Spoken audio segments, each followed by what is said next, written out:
창세기 25장 27절로부터 봉독하겠습니다.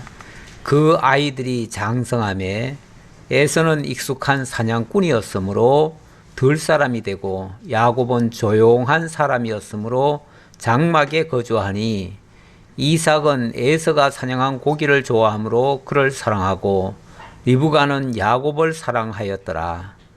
야곱이 죽을 쑤었더니 에서가 들에서 돌아와서 심히 피곤하여 야곱에게 이르되 내가 피곤하니 그 붉은 것을 내가 먹게 하라 한지라. 그러므로 에서의 별명은 에돔이더라. 야곱이 이르되 형의 장자의 명분을 오늘 내게 팔라. 에서가 이르되 내가 죽게 되었으니 이 장자의 명분이 내게 무엇이 유익하리요. 야곱이 이르되 오늘 내게 맹세하라. 에서가 맹세하고 장자의 명분을 야곱에게 판지라. 야곱이 떡과 팥죽을 에서에게 주매 에서가 먹으며 마시고 일어나 갔으니 에서가 장자의 명분을 가볍게 여김이었더라. 아멘. 장자의 명분을 가볍게 여겼다. 가볍게 여겼다. 별 가치 없게 여겼다. 그 얘기죠. 진짜 가치 있는 것과 가치 없는 것을 구분을 못한 거예요. 구분을 못하고 진짜 가치 있는 것을 가치 없게 여겨버리면 이런 사달이 납니다. 일종의 가치관 부재의 모습이죠. 가치관이 없으면 무엇이 가치 있는 것인가를 찾지도 않을 뿐더러 설령 있어도 그 가치를 모르는 거죠. 세상에는 이렇게 가치를 모르고 살아가시는 분들이 참 많아요. 우리가 예수를 믿고 하나님을 알고 이 복음에 참여하고 있다고 하는 이 가치, 이걸 모르면은 우리도 여전히 안 믿는 사람들과 똑같은 행동을 할 수밖에 없습니다. 안 믿는 사람과 우리들의 차이점, 무엇이 다른가? 얼른 보면 뭐 다를 거 하나도 없어요. 겉으로 보면 뭐 그 사람들이 먹고 사는 문제나 우리가 먹고 사는 문제나 뭐가 달라요? 똑같지요. 그러니까 저 사람들은 쓸데없이 교회 가가지고 시간 뺏겨, 돈 뺏겨, 마음 뺏겨, 다 뺏기고 저렇게 바보같이 살아간다고, 정말 예수 믿는 사람들처럼 바보 같은 사람들이 없다고 이렇게 생각할 수도 있어요. 왜냐하면 이 가치를 모르니까. 이 가치 모르는 사람들은 다 그렇게 생각할 수밖에 없어요. 근데 이 가치를 알면 정말 이걸 가볍게 여기지 않아요. 이걸 위해서라면 때로는 생명을 내걸 수도 있어요. 이걸 위해서라면 내 모든 것을 다 빼앗긴다 할지라도 이것과는 바꿀 수 없다고 하는 이 가치를 소중하게 느끼는 거죠. 지금 야곱이 어찌 보면 인간적으로 보면 야곱이 별로 좋은 사람이 아니에요. 나중에 앞으로 행동이 나오지만 아주 얍삽하고요. 아주 뭐 그냥 별로 인간적으로는 정말 참 자랑할 만한 게 하나도 없어요. 그런데도 불구하고 한 가지 매우 소중한 가치를 알았다는 거. 그걸 위해서 그는 모든 것을 다 투자하고 자기의 전 인생을 걸기까지 했다는 거. 이거는 매우 소중한 겁니다. 그런데 에서는 인간적으로는 참 훌륭한 사람이에요. 왜냐하면 가족을 위해서 밖에 나가서 하루 종일 일하잖아요. 들판에 나가서 정말 맹수들과 싸워서 그들을 잡아다가 가족들 먹여 살리는 일에도 헌신을 했고요. 얼마나 수고 많이 했어요. 그리고 동생이 뭐라고 하니까 또 다 양보하잖아요. 동생 말도 잘 들어주고 뭐 가족 그 정도면은 쓸만한 사람이에요. 인간적으로 괜찮은 사람인데 다만 정작 중요한 것을 몰랐다는 거. 그래서 그것을 소홀히 여기고 그냥 내버렸다는 거. 이걸 우리 성경은 뭐라고 그러냐면 망령되다 이렇게 얘기를 해요. 망령된 행실이었다. 히브리서 기자가 그렇게 얘기를 해줘요. 이거는 아주 망령된 행실이었다. 나중에 이걸 잃고 나서 그걸 되찾으려고 정말 몸부림치면서 울면서 그렇게 했지만은 도저히 끝까지 찾지 못했다. 그러니 결국은 이거는 엄청난 걸, 가장 소중한 걸 다 잃어버렸다. 그래서 망령된 행실은 우리들을 보고는 하지 말라. 이렇게 신신당부하는 내용이지요. 자, 오늘 주된 내용은 그런 내용이고요. 지난주 간략하게라도 설명하고 넘어가야겠죠. 지난주에 아브라함이 이제 죽고 그동안 숨겨져 있던 7 아들이 등장을 해가지고 이삭의 원수가 되어지는 그런 과정을 좀 살펴봤었습니다. 아무리 그동안 하나님의 은혜로 살았던 아브라함이지만 그에게도 불의한 일이 있었고 그 불의한 일은 반드시 값을 치르게 된다는 사실을 우리가 살펴보았습니다. 유산이라고 하는 것은 꼭 좋은 것만 물려주는 게 아니에요. 때로는 나쁜 것도 있으면은 그게 물려져요. 어쩔 수 없이. 그래서 아브라함이 가지고 있었던 그 안 좋았던 부분, 그 부분도 결국은 유산으로 물려지는데 그것이 이삭에게는 엄청난 부담으로 남게 되어집니다. 그게 이제 천천지 원수가 돼가지고 평생을 앞으로 이제 대대손손 그러한 일들이 이어져 가잖아요. 한마디로 엄청난 값을 지불하는 거죠. 여기에 대한 경각심을 좀 가져야 되는데 근데 우리 기독교가 좀 안타까운 부분이 하나 있어요. 지금 한국 기독교는 참 많은 사람들로부터 존경을 받는 것이 아니고 부러움을 사는 것이 아니고 이제는 멸시천대를 받는 그런 상황에 도달했습니다. 이유가 뭔가? 우리 기독교인들이 스스로를 너무 부덕스럽게 만들어버렸어요. 진짜 소중한 가치를 다 잃어버렸어요. 빛을 나타내질 못했어요. 뭐 이게 남의 탓이 아니에요. 저 밖에 원인이 있는 게 아니에요. 우리 탓이에요. 우리가 그만큼 복음이라는 걸 너무 강조한 나머지 어떤 짓을 해도 다 하나님의 은혜로 다 덮어지고 다 용서받고 그래서 다 의롭게 되고 우리는 뭐 천국은 이미 따놓은 당상이고 그러니까 어떤 짓을 해도 아무 상관없다 이런 결론까지 가버렸어요. 이게 도덕적 무감각이죠. 그런 상태까지 기독교가 이게 바뀌어져 버렸어요. 한마디로 기독교 복음이라고 하는 그 아주 소중한 가치를 싸구려 복음으로 전락시켜 버린 거예요. 예수만 믿으면 무슨 죄를 지어도 다 용서받고 다 죄식도 안 당하고 나중에 뭐 하나님도 죄 묻지도 않으시고 그러니까 예수 믿고 난 다음부터는 무슨 짓을 해도 상관없어 이런 식으로 나간 거죠. 그게 일종의 구원파 교리거든요. 근데 이 구원파 교리가 어느새 한국 교회 전체 다 퍼져버렸어요. 그래서 예수 믿은 다음부터는 무슨 짓을 해도 상관없다는 거예요. 괜찮다는 거예요.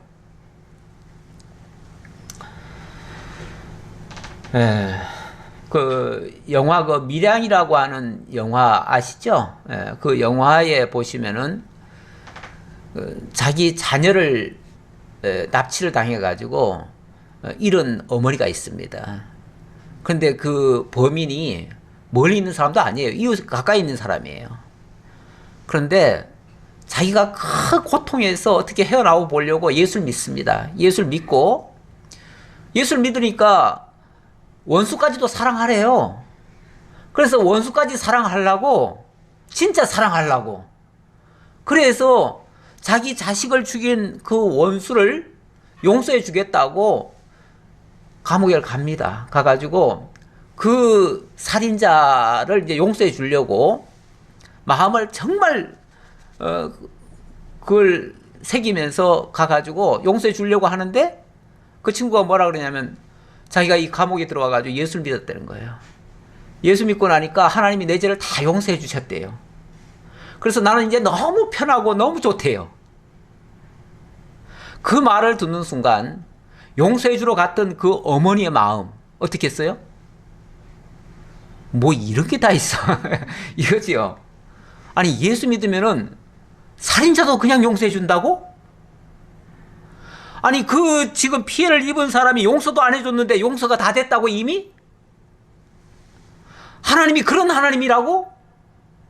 그런 하나님이면 나는 예수 못 믿겠어. 정말로 자기도 예수 믿고 어떻게 쓰든지 용서까지 해주려고 갔는데 그 말을 듣는 순간 이건 아니야. 이건 아니야. 그러면서 절규하는 장면이 나오지요. 그건 아니죠. 살인한 거는 살인한 거예요. 하나님이 죄를 묻지 않겠다는 거는 그 살인죄까지 없애준다는 얘기가 아니에요. 그렇죠? 살인죄는 여전히 있는 거예요. 살인죄예요. 죄인이에요. 죄인 중에 괴수예요. 그런데 그것 때문에 하나님께서 지옥 보내지는 않는다. 그 소리인데 그거와 지금 이 사람에게 죄 지은 거하고는 상관없는 거예요. 그거는 그대로 있는 거예요. 그건 그 벌 받아야 돼요. 그리고 그 죄에 대해서는 사람에게 용서를 구해야 돼요. 사람에게 용서를 구하고 그 사람이 용서를 해줘야 그 죄도 용서가 되는 거예요. 그런데 그러기 전에 벌써 하나님 앞에 용서받았으니까 나는 다 끝났다. 하나님한테만 잘하면 다 끝났다. 그렇지 않아요.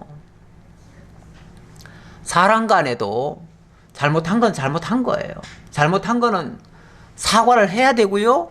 거기에 대해서는 용서를 받아야 되는 거예요. 그렇지 않으면은 여전히 죄인으로 남는 거예요. 그 사람이 용서해 주시기 전까지는. 그러니까 이 세상에 기독교가 지금 너무 이렇게 문란해진 거는 내가 하나님 앞에 했기 때문에 세상에서는 아무래도 괜찮다라는 이 사고 때문에 그게 큰 문제가 된 것 같아요. 그런데 아브라함이 정말 일평생을 하나님의 은혜로 산 사람입니다. 그럼에도 불구하고 그의 어찌 보면은 실수한 부분, 잘못된 부분, 이건 여전히 남는 거예요. 남아가지고 그 자손들에게까지 영향을 미치는 거예요. 그러니까 우리가 예수 믿은 다음에 예수 믿었으니까 모든 게 다 끝났다 이렇게 생각하면 절대 안 되고요. 여전히 우리가 할 도리, 인간적으로 지켜야 될 질서, 윤리적인, 도덕적인 그런 부분도 사실은 우리가 간과해서는 안 될 부분이에요. 그거를 우리가 명심해야 된다는 것을 아울러 말씀드리고, 왜냐하면 아브라함 사건이 그 후대에게 미치는 영향이 여전히 있으니까요. 사실은 아담이 저지른 죄도 우리 그 죄값이 있다고 그러잖아요. 여전히. 물론 예수 안에서 그게 용서는 받는다고 하는데 그거는 영적인 면에서 용서를 받는다는 의미지 이 땅에서 고통이 다 사라졌다는 얘기는 아니에요. 여전히 우리는 이 땅에서 고통이 있어요. 그러니까 이 땅에서는 여전히 우리가 해야 될 일은 다 해야 된다라는 말씀 아울러 드리면서 이제 본문 가도록 하겠습니다. 25장 27절부터 34절에 보니까 에서가 장자의 명분을 가볍게 여기고 야곱에게 아예 팔아 넘겨버리는 이런 실수를 하게 되어집니다. 이 실수의 값은 나중에 값을 톡톡히 치러요. 그래서 인간들이 잘못되는 모든 실수의 값은 성경에서 묻어두는 게 아니에요. 다 들춰내요. 다 들춰내가지고 그 값을 치른다는 거. 이걸 우리가 기독교인들이 명심을 해줬으면 좋겠어요. 오늘 본문에서는 그런 장면이 나오기 때문에 제가 조금 강조를 드렸습니다. 그 아이들이 장성함에 에서는 익숙한 사냥꾼이었으므로 들 사람이 되고 야곱은 조용한 사람이었으므로 장막에 거주하니, 물론 어느 것이 선인지 훈지는 모르겠어요. 쉽게 말하면은 익숙한 사냥꾼이었기 때문에 들 사람이 되었는지 아니면 들판으로 돌아다니기를 좋아해서 사냥꾼이 됐는지, 그러니까 어느 게 선훈지는 몰라요. 야곱도 마찬가지예요. 그냥 조용히 집에 있어가지고 그가 그 어머니 도와주는 부엌에서 같이 일하는 그런 사람이 됐는지 아니면 그게 좋아서 아예 조용한 사람이 됐는지 그거는 모르겠어요. 조용하다고 해가지고 말도 하나도 없고 그런 사람은 아니에요. 어찌 보면 약간 소심하고 좀 여성형처럼. 근데 원래 아들이 둘이 있으면은 둘 중에 하나는 딸 역할을 하는 사람도 있는 것 같아요. 마찬가지로 딸이 둘이면은 하나는 또 아들 역할을 하는 친구도 또 있는 것 같아요. 예. 약간씩 성향이 좀 다를 수가 있어요. 예. 그러니까 한 자식이라도 똑같지 않아요. 예. 분명히 그 역할 분담이라는 게 조금씩 있는 것 같아요. 근데 아무래도 에서는 저 들판을 뛰어다니기를 좋아했어요. 굉장히 활발한, 그야말로 남성형 그런 사람이고, 이 야곱은 아주 조용한 사람이에요. 다시 말하면 어머니 곁에서 부엌에서 팥죽 썰는데 같이 쓰고, 어머니와 늘 같이 지내고, 그러다 보니까 어머니로부터 늘 많은 이야기를 듣는 것 같아요. 다시 말하면 교육을 잘 받은 것 같아요. 좋게 말하면 어머니 곁에서 정말 인간의 도리라든지 뭐 하나님 앞에서의 자세라든지 이런 것들을 잘 배운 것 같아요. 그래서 무엇이 소중한 건지 무엇이 가치 있는 건지 이런 것들을 잘 안 것 같아요. 나중에 보면 그게 이제 나오는데 어쨌든 이렇게 해서 완전히 달랐다. 두 사람이 달랐다. 자라나는 그 과정의 환경도 달랐고, 그 환경에 또 사람이 어쨌든 지배를 받는 모습도 보여요. 사람이 환경을 만들어갈 수도 있는 거죠. 그러니까 우리가 환경의 지배를 완전히 받았다 이렇게 할 수는 없지만 그 영향력은 무시할 수 없다. 그 영향력은 있다라는 정도는 이해할 수 있습니다. 이삭은 에서가 사냥한 고기를 좋아하므로 그를 사랑하고 리브가는 야곱을 사랑하였더라. 사람이 사람을 좋아하고 싫어하는 기준도요, 별거 아니에요. 자기 잘해주면 좋아하게 돼 있고요, 자기 안 해주면 싫어하게 돼 있어요. 근데 어쨌든 이 이삭은 돌아다니면서 사냥을 잘하니까 그 사냥한 걸 가지고 고기를 구워가지고 아버지를 잘 해드렸단가 봐요. 그러니까 아버지는 그게 너무 귀한 거죠. 고기 늘 공급해주는 그 아들이 고마운 거죠. 그래서 사랑했대요. 이거 어쩔 수 없어요. 나 잘해주는 사람 좋아할 수밖에 없어요. 그렇죠, 누구든지. 예. 그리고 리브가는 야곱을 사랑했대요. 그거 마찬가지죠.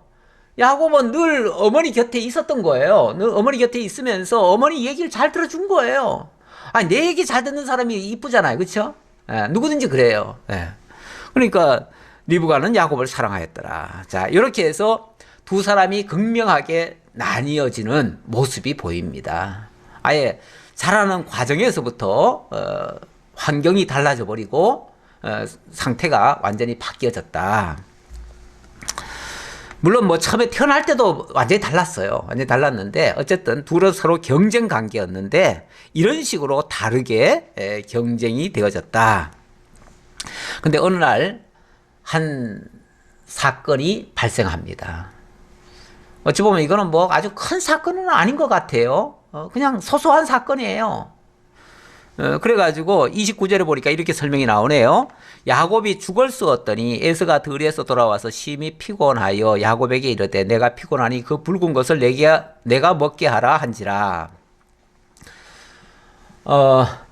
야곱은 어머니 곁에서 늘 음식 만드는 걸 좋아했다잖아요. 그렇죠? 그러니까 어느 날은 이제 팥죽을 썼던가 봐요. 팥죽 참 보기에 먹음직스럽잖아요. 어쨌든 보기에 먹음직스러워요. 그런데 마침 에서는 들판에서 사냥을 하고 왔어요. 하루 종일 사냥하다 보면 정말 지칩니다. 지치는데 그 지친 몸으로 이제 집에 돌아오니 팥죽 냄새, 구수한 냄새가 들리는 데다가 거기다 또 붉은 모습을 보니까 얼마나 그냥 이게 막 먹고 싶었는지 환장하겠는 거예요. 한마디로. 그래서 야 그거 붉은 거 그거 뭔지는 모르겠는데 자꾸 그 붉은 거 나 좀 달라. 그러니까 이게 나중에는 뭐까지 됐다고요? 에서의 별명은 에돔이더라. 그러므로 에서의 별명은 에돔이더라. 에돔이란 말은 붉다는 말인데 붉은 거 좋아하는 사람 뭐 이런 의미로 이제 불려졌겠죠. 그래서 그 다음부터는 에돔 붉은 거 좋아하는 사람 이렇게 불렀다는 거죠. 자, 그랬는데 야곱이 이르되 형의 장자의 명분을 오늘 내게 팔라. 아니 팥죽 한 그릇 따르는데 무슨 장자의 명분을 팔라고 그럽니까? 이거는 호시탐탐 노렸다는 거죠. 호시탐탐 노렸다는 거예요. 이게 지금 갑자기 나온 얘기가 아니에요. 아마도 야곱은 어머니를 통해서 이 장자의 아주 귀중성, 장자의 아주 필요성을 느꼈던 것 같아요. 왜냐하면 장자는 그 아버지의 일단 유산을 물려받는데, 기업을 물려받는데, 그 기업 속에는 하나님의 그 언약이 들어있다. 그 하나님의 언약을 받은 백성이 정말 하나님의 복에 참여하는 자다. 아마 이걸 깨달았던 것 같아요. 그걸 듣고 내가 왜 장자가 안 됐을까? 장자가 됐으면 좋겠는데 아마 이런 생각을 많이 했을 것 같아요. 그런데 마침 형이 자기한테 뭘 요구를 하는 거예요. 이때다. 바로 요걸 핑계로 해서 그 장자의 명분을 뺐자. 그걸 내가 가져야겠다. 그걸 가졌으면 좋겠다라고 하는 그 소망이 결국은 이런 행동을 낳게 되는 거죠. 우리의 모든 행동이라고 하는 거는 어떤 소망에서부터 나온 거죠. 예. 근데 그 소망이라고 하는 거는 어떤 지식을 가지고 있느냐에서부터 나오는 거예요. 그런 지식을 가지고 있으면 그런 소망을 하게 돼 있고 그 소망은 나의 행동을 만들어내요. 예. 그러니까 우리가 좋은 거를 발견해야지 일단은. 좋은 가치를 발견해야지요. 그래야 그걸 소망할 것이고 소망해야 그 행동이 결국은 이르게 될 거니까 일단은 무엇이 정말 가치 있는 건지는 우리가 찾아야 돼요. 찾아야 되는데 그 찾는다는 것은 지식이 없이는 못 찾죠. 그러니까 지식이 꼭 필요한 거죠. 그러니까 가장 먼저는 지식이고요. 하나님에 대한 지식, 하나님이 기뻐하시는 하나님의 뜻, 그거에 대한 지식을 먼저 가지고 그것을 소망하는 자에게 그것이 은혜로 주어지게 되겠지요. 되는데 자 어쨌든 야곱은 이거를 굉장히 그동안 아주 고대하고 있었다. 아주 그걸 소망하고 있었다. 그러니까 기회만 되면 그걸 이제 요구하는데 또 반대로 에서는 거기에 대해서 배운 바가 없어요. 배운 바가 없으니까 그게 뭔지도 몰라요. 그걸 아마 얘기했을 때 뭐 그런 걸 다 얘기할까? 그랬을 거예요, 속으로. 뭐 그걸 달라고 하면서 팥죽을 준다? 야, 팥죽이나 먹고 보자. 그랬을 거예요. 그거의 가치를 모르니까. 그러니까 일단 네 가지고 싶으면 가져. 그 뭐라고 그걸 달래는 거야? 이런 식으로 생각한 거죠. 그래서 32절 에서가 이르되 내가 죽게 되었으니 이 장자의 명분이 내게 무엇이 유익하리요? 근데 그 장자의 명분을 자기가 어찌 보면 내던지듯이 주면서 한다는 말이 말을 잘 새겨보세요. 그 말이 뭐라고 그럽니까? 내가 지금 죽게 되었는데, 배고파 죽게 되었는데, 이까짓 게 뭐 대수라고, 이렇게 얘기하는 거 아니에요? 요걸 지금 무엇과 바꿔 먹는 거예요? 먹거리하고 바꿔 먹는 거죠. 그러니까 이 사람의 사고에는 뭐가 제일 중요한 거죠? 먹거리가 제일 중요한 거예요. 이 사람은 평소에 어디다가 큰 가치를 두고 있냐면, 먹거리가 최고라고 생각하는 거예요. 이 세상을 왜 사느냐? 먹기 위해서. 어떤 분은 그래요. 왜 사느냐? 이제 그거 조금 약간 철학적으로 생각하는 사람들은 왜 사느냐 그러면은 나에게 왜 사느냐고 묻지 말아라. 나는 태어났으니까 사는 거고 왜 태어났냐고 묻지 마라. 그건 내가 태어난 게 아니니까. 그러니까 난 솔직히 잘 몰라요. 왜 태어난지도 모르고. 그런데 어쨌든 태어났으니까 먹고 살아야 될 거 아니냐. 먹고 살려면은 수단 방법 가리지 말고 먹거리 찾아야지요. 그러니까 이 세상 사는 목적이 뭐예요? 먹거리 찾는 거예요. 왜 태어났는지는 잘 모르겠고, 왜 먹어야 되는지도 사실은 안 죽으려니까 사는 거고, 죽지 못해 산다는 표현도 하잖아요. 어쨌든 자관 모든 게 그 먹거리와 관련이 돼 있어요. 그러니까 이 세상의 최고의 가치는 먹거리다. 우리 다 먹고 살자고 하는 거 아니냐? 심지어 일하다가도 그런 소리 하지요?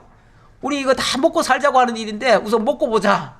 이렇게 얘기하는 사람들 많은데 자관 먹거리가 최고라고 여기는 사람, 이 세상의 물질이 최고라고 여기는 사람, 그런 사람의 사고에는 이까짓 게 뭐 대수예요. 장자의 명분 같은 이런 게 뭐가 중요해요. 오늘날 우리로 말하면 신앙 같은 게 뭐 지금 대수야. 지금 먹고 사는 게 문제지. 이렇게 생각하는 거나 비슷한 얘기예요. 지금 먹고 살기도 바쁜데 무슨 교회를 가고 시간 없는데 뭘 하고 이렇게 하는 말이나 비슷한 말이에요.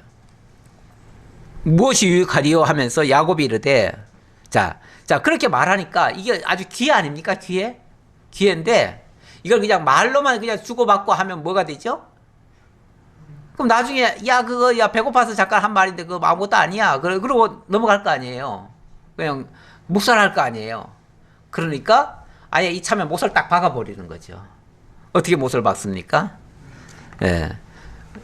이 못 박는 거는요 맹세가 최고입니다. 그렇죠? 맹세. 그것도 우리들끼리 보통 인간들끼리 보통 맹세할 때는 내 이름을 걸고 맹세한다. 뭐 내 성을 건다. 뭐 내 심지어 좀 심하면 내 목숨을 걸겠다. 뭐 그런 사람이 있지만은 그렇게까지는 잘 안 하고요. 보통 이름 정도 걸지요. 네. 근데 이제 아마 이스라엘 사람들은 주로 하나님의 이름으로 맹세를 시킬 거예요. 아마 하나님의 이름을 맹세시키면은 나중에 돌이킬 수가 없어요. 이거는 돌이켜도 소용이 없어요. 이미 그건 하나님께서 들으신 거야, 그거는. 예, 그래서 하나님이 이제 그 뒤 문제는 하나님이 처리하실 거예요, 이제. 예. 그래서 맹세를 시켜버립니다. 야곱이 이르되 오늘 내게 맹세하라. 에서가 맹세하고 장자의 명분을 야곱에게 판지라. 사실 맹세라고 하는 것도 이거 조금만 지식이 있으면은 함부로 해서는 안 되는 거 아니겠어요? 절대 해서는 안 되는 일이 사실은 맹세입니다. 물론 뭐 우리가 맹세라는 걸 전혀 안 할 수는 없지요. 정말 하나님의 명이라면 맹세할 수밖에 없지요. 그거는. 그런데 그런 거 아니면은 맹세라는 거는 원래 해서는 안 돼요. 그래서 우리 예수님은 하늘로도 말라, 땅으로도 말라, 네 머리털 하나 가지고도 걸지 말아라. 어떤 경우에도 맹세하지 말라 그래요. 왜냐하면 너는 맹세할 자격도 없어. 우리 인간은 기본적으로 맹세라고 하는 걸 할 수가 없습니다. 원칙상. 왜? 우리 머리털 하나도 내 마음대로 희고 검게 못하는 존재인데 무슨 맹세를 하겠냐 그 말이죠. 만약에 했다 그러면은 그는 분명히 부도날 것이고 그 부도는 결국은 하나님 앞에 죄 짓는 꼴밖에 안 되니까 뭐하러 죄 짓는 짓을 하냐 그 말이에요. 사람들끼리 약속은 할 수 있겠죠. 약속까지는 할 수 있지만 맹세까지 한다는 거는 약속보다 훨씬 더 단계가 올라간 거예요. 그래서 맹세는 함부로 해서는 안 되는데 어쨌든 맹세까지 했습니다. 그러니까 나중에 딴소리 하기 없기에요. 이 맹세했으면. 근데 나중에 가서 또 딴소리 하죠. 에서가. 야곱이 떡과 팥죽을 에서에게 주매 에서가 먹으며 마시고 일어나 갔으리 에서가 장자의 명분을 가볍게 여김이었더라. 그것의 가치를 몰랐더라. 그래서 아무것도 아닌 줄 알고 헌신짝 버리듯이 버려버렸다. 이런 의미로 가볍게 여겼다 이렇게 얘기를 합니다. 여기에 대해서 히브리서 기자는 그렇게 얘기를 합니다. 12장 16절인데요. 히브리서 거기서 보니까 음행하는 자와 혹 한 그릇 음식을 위하여 장자의 명분을 판 에서와 같이 망령된 자가 없도록 살피라. 우리들 가운데서도 혹이라도 이런 식의 정말 하나님의 소중한 가치를 무가치하게 여기고 그것을 정말 밥 한 그릇에 바꿔 먹는 소위 엿바꿔 먹는 이런 행동. 제가 언젠가 그런 예화를 든 적이 있는 것 같은데 제가 어릴 적에 학교를 가기 싫었어요. 왜냐하면 학교를 가려고 하면 이 제를 2개나 넘어야 돼요. 4가를 하나 넘어야 되고요. 그야말로 산 넘고 물 건너 학교를 갔어요. 그러니까 학교가 너무 가기 싫고 제가 또 어려서 학교를 남들보다 1년 앞당겨서 갔어요. 그러다 보니까 제가 어리기도 하고 맨날 학교 가면은 애들한테 놀림받고 자관 뭐 이렇게 그런 게 너무 싫어가지고 그래서 하루는 가고 하루는 안 갔어요. 나중에는 그 교과서도 싫더라고요. 그래서 나중에 엿장수 왔을 때 엿으로 바꿔 먹어버렸어요, 제가. 그랬다가 제가 누님한테 엄청 혼난 적이 있어요. 엄청 두들겨 맞고 혼나고 나중에 누나가 대신 그걸 뭐 다 해줬어요. 해줘가지고 모면을 했지만은 자관 그런 적이 있어요. 싫어서 그럴 수도 있고요. 같이 몰라서 그럴 수도 있어요. 우리가 정말 같이 모르면은 별짓 다 합니다. 세상에서도 그럴 수 있어요. 이렇게 하는 행동을 뭐라고 그러냐면 망령된 행실이다 이렇게 얘기를 하는데 이 망령되다고 하는 것은 하나님을 잊어버린 상태를 망령되다 그렇게 얘기를 합니다. 하나님 모르는 거죠. 지금 하나님의 백성이라고 자처하면서 하나님 모르는 거예요. 하나님 모르면서 행동하면은 그게 바로 망령된 행실이고요. 이렇게 되어지면 그 17절에 뭐라고 그러냐면 너희가 아는 바와 같이 그가 그 후에 축복을 이어받으려고 눈물을 흘리며 구하되 버린 바가 되어 회개할 기회를 얻지 못하였느니라. 나중에 이 에서는 영영 정말 돌이킬 수가 없었다. 그게 정말 안타깝다 그 얘기죠. 네. 그러니까 왜냐하면 이렇게 소중한 가치는요 많지 않아요. 흔하지 않아요. 언제라도 취할 수 있는 게 아니에요. 사실 우리 신앙이 우리 엎어지면 다 교회들이 있어가지고 아무데나 교회 가면 되고 아무데서나 말씀 듣으면 되고 언제든지 요즘은 인터넷만 켜도 요즘은 말씀이 나오니까 흔해 터진 게 이제 말씀이니까 말씀의 가치가 점점 더 흔하기는 흔한데 흔하면은 가치가 있느냐 하면은 가치가 점점 더 없이 여겨질 수가 있어요. 그러면 사람들이 더 무시할 수도 있거든요. 그러면은 나중에 와서 그 회복이 될 수 있을까? 회복이 어려워질 수 있다 오히려. 왜냐하면 이미 가치라고 하는 거는요 내가 가치 없다고 여기는 순간부터는요 더 이상 거기에다가 매달리지 않아요. 그래서 그 다음부터는 완전히 버려지고요. 그걸 바꾸려면 그걸 다시 회복을 하려면 진짜 회개라는 걸 해야 되는데 회개가 안 된다 그 말이에요. 회개를 하면 돼요. 되는데 회개가 잘 안 된다. 회개가 안 되면은 돌이켜지질 않는다. 그래서 에서는 회개할 기회를 얻지 못하였다라고 말을 합니다. 이건 물론 결론적인 얘기예요. 히브리서는 결론적인 얘기를 하고 있어요. 자, 26장으로 넘어갑니다. 자, 26장의 내용은 이제 이삭이 언약 계승을 이제 하게 되는 장면이죠. 언약 계승을 하는 장면인데 먼저 1절로 5절에 보니까 여호와께서 이삭에게 아브라함의 언약을 다시 한번 상기시켜 주시는 그런 장면이 나옵니다. 26장 1절입니다. 아브라함 때 첫 흉년이 들었더니 그 땅에 또 흉년이 들매 이삭이 그랄로 가서 블레셋 왕 아비멜렉에게 이르렀더니 여호와께서 이삭에게 나타나 이르시되 애굽으로 내려가지 말고 내가 네게 지시하는 땅에 거주하라. 이 땅에 거류하면 내가 너와 함께 있어 네게 복을 주고 내가 이 모든 땅을 너와 네 자손에게 주리라. 내가 네 아버지 아브라함에게 맹세한 것을 이루어 네 자손을 하늘의 별과 같이 번성하게 하며 이 모든 땅을 네 자손에게 주리니 네 자손으로 말미암아 천하 만민이 복을 받으리라. 자, 보세요. 아브라함에게 주신 언약을 그대로 얘기를 하시죠.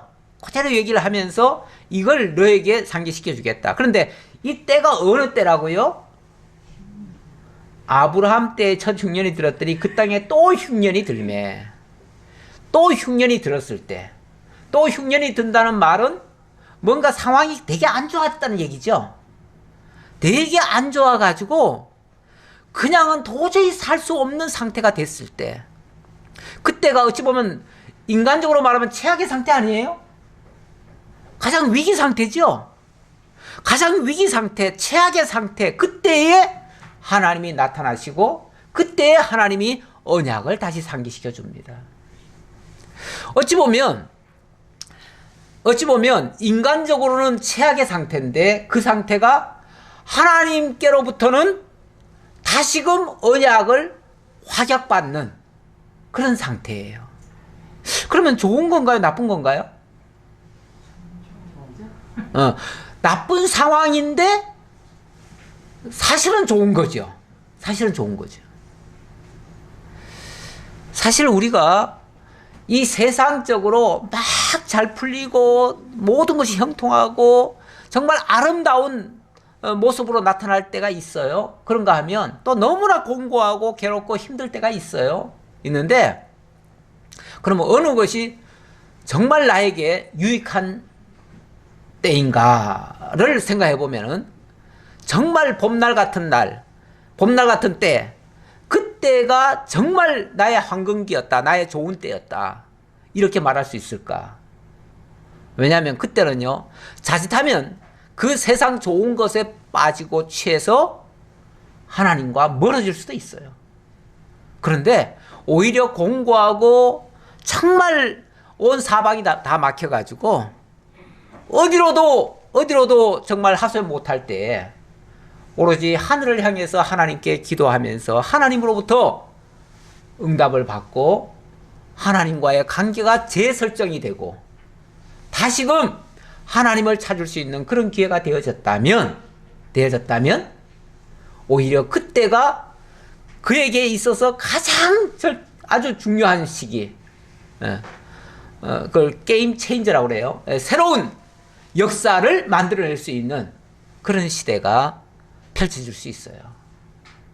그렇다면 오히려 우리 신앙인에게는 이 후자가 더 나을 수도 있습니다.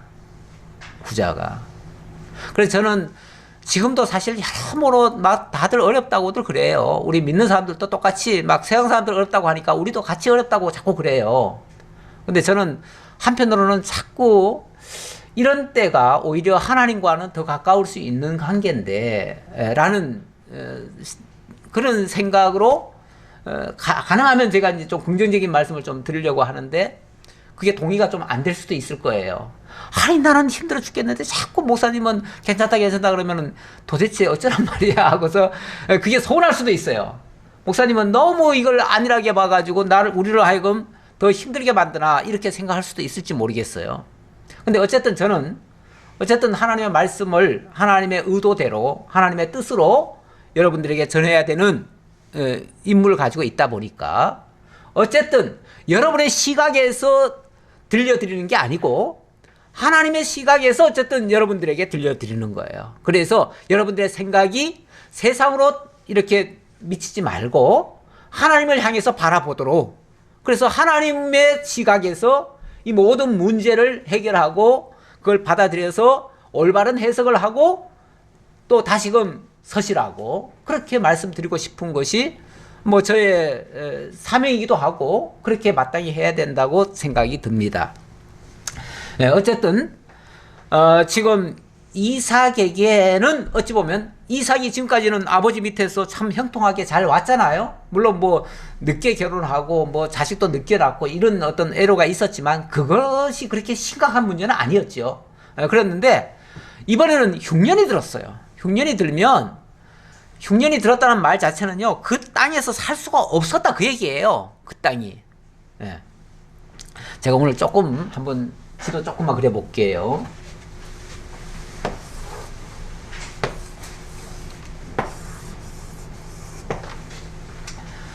지금 이삭이 살고 있는 지역이 어디냐면 브엘라헤로이입니다. 브엘라헤로이.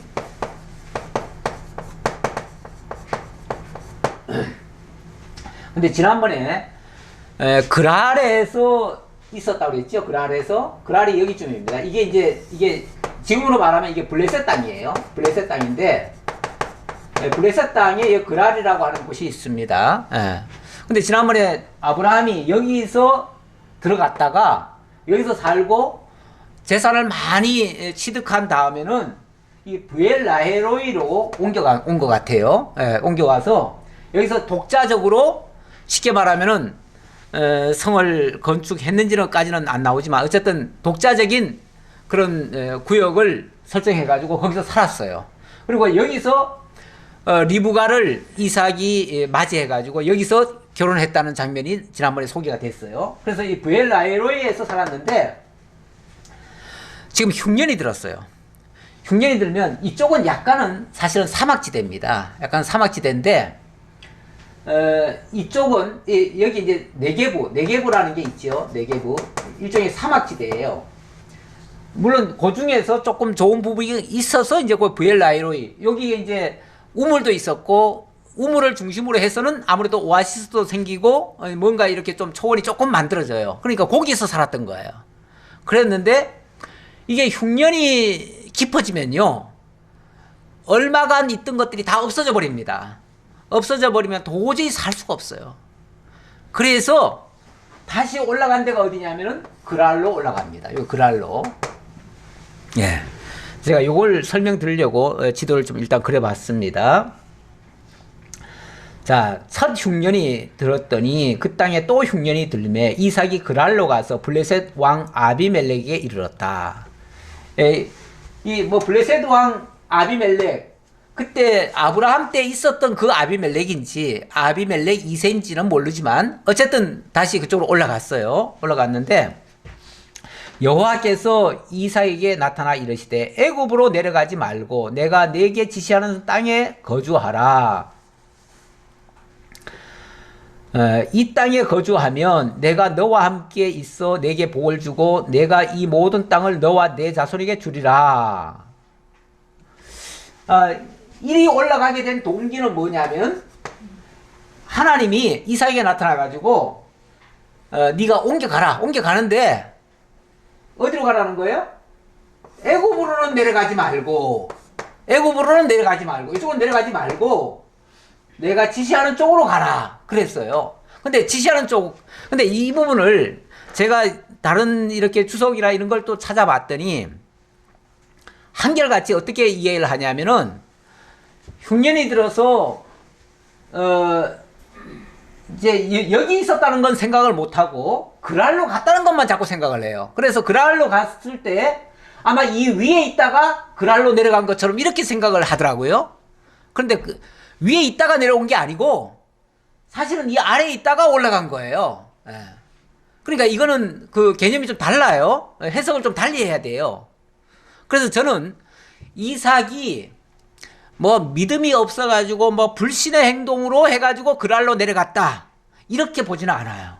그렇게 보지 않고 오히려 하나님이 애굽으로 내려가지 말고, 왜냐하면 여기서 봤을 때 가장 좋은 땅은 어딜까요? 애굽 땅이 더 좋아요. 왜냐하면 여기 애굽에는 나일강이 있어가지고 여기는 늘 푸른 곳이에요. 늘 푸른 곳이니까.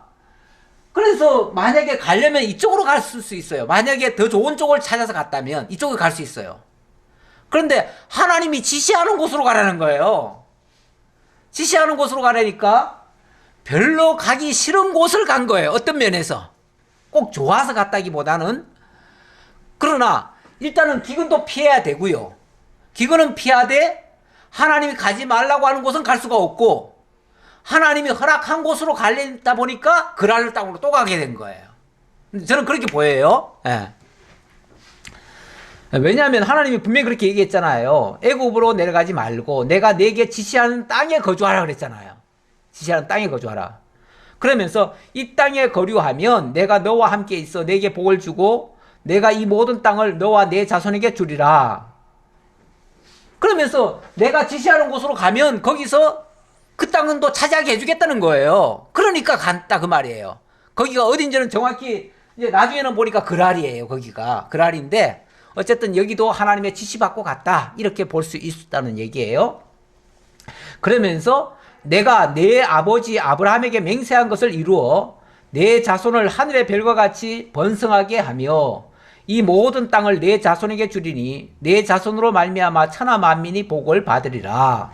그러면서 그곳에서 하나님이 일찍이 아버지에게 약속했던 거 그거를 내가 너를 통해서 이루어 주마 이 얘기를 하는 거예요.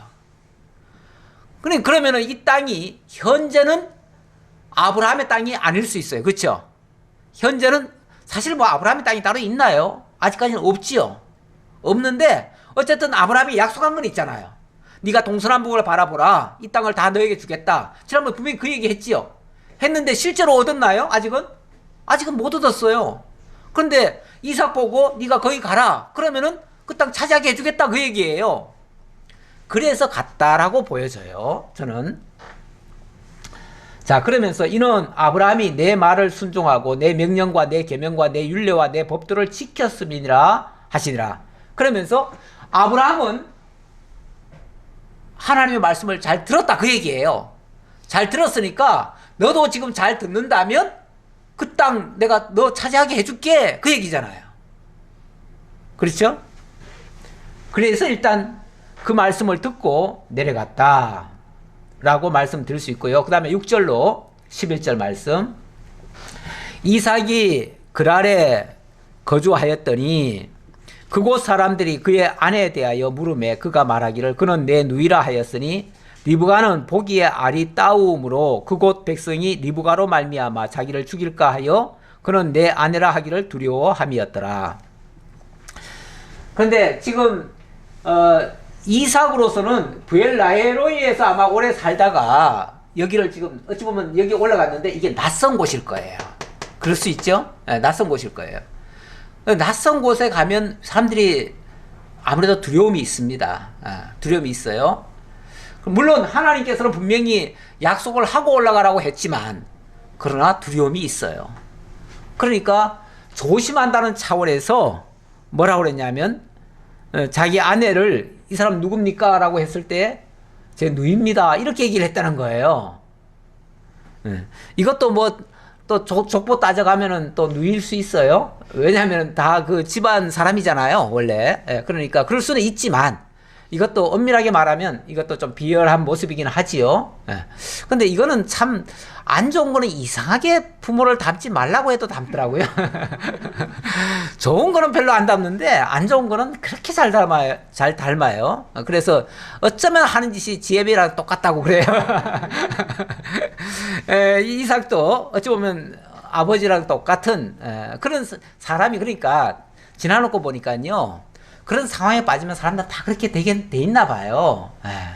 우리가 이 상황을 정확히는 잘 모르겠지만 그 어떤 위험한 상황이 되면 본능적으로 자기 변명을 하고 뭔가 그 위기를 탈출하려고 뭔가 바꾸려고 하는 시도를 하는 것 같아요. 그게 어떻게 보면 얍삽한 모습이긴 한데 이게 어찌 보면 본능적으로 나와요.